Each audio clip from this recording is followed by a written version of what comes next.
Hi, சூப்பராக ஒரு மாங்காய் துவையல் பார்க்கலாமா? இந்த கேஸ் இல்லாத டைமில் மாங்காவை குட்டி குட்டியாக வெட்டிக்கிட்டு இது வெரைட்டி ரைஸ்க்கு செம்ம ஆப்டான ஒரு துவையல் பார்த்துக்கோங்க. மாங்காவை குட்டி குட்டி பீஸாக மிக்ஸி ஜாரில் வெட்டி போட்டுக்கோங்க. வெட்டி போட்டுட்டு இது கூட நம்ம 1-2 இன்க்ரீடியன்ஸ் மட்டும் வச்சு சூப்பராக ஒரு மாங்காய் துவையல் வச்சு வெரைட்டி ரைஸ்க்கு நம்ம சாப்பிட போகிறோம். இது வெரைட்டி ரைஸ்க்கு ஆப்டாக தயிர் சாதத்துக்கு, சாம்பார் சாதத்துக்கு அவ்வளோ சூப்பராக இருக்கும்.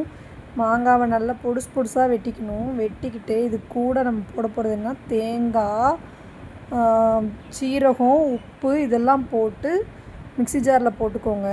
போட்டுக்கிட்டு இது கூட நம்ம போட போகிறது என்னென்னா 4 பச்சை மிளகாய் போடுவோம். பச்சை மிளகாய் போட்டுட்டு அது கூட வெள்ளைப்பூடை நல்லா தோல் உரித்து அது ஒரு 4 பல் பூடு மட்டும் வெள்ளைப்பூடு போட்டுக்கோங்க.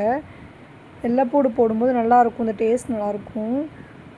வெள்ளைப்பூடை போட்டுட்டு இப்போ நம்ம மிக்சியில் என்ன பண்ண போகிறோன்னா ஒரு டுருன்னு 2 செகண்டில் இந்த ஒரு சூப்பரான துவையல் அரைக்க போகிறோம்.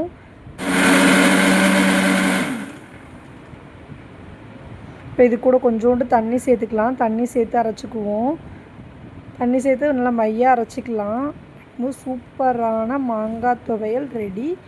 இது மாதிரி துவையல் செஞ்சு சாப்பிட்றவங்களுக்கு இது ரொம்ப சூப்பராக பிடிக்கும். வெரைட்டி ரைஸ்க்கு வச்சு சாப்பிட்டு பாருங்கள் ஃப்ரெண்ட்ஸ்.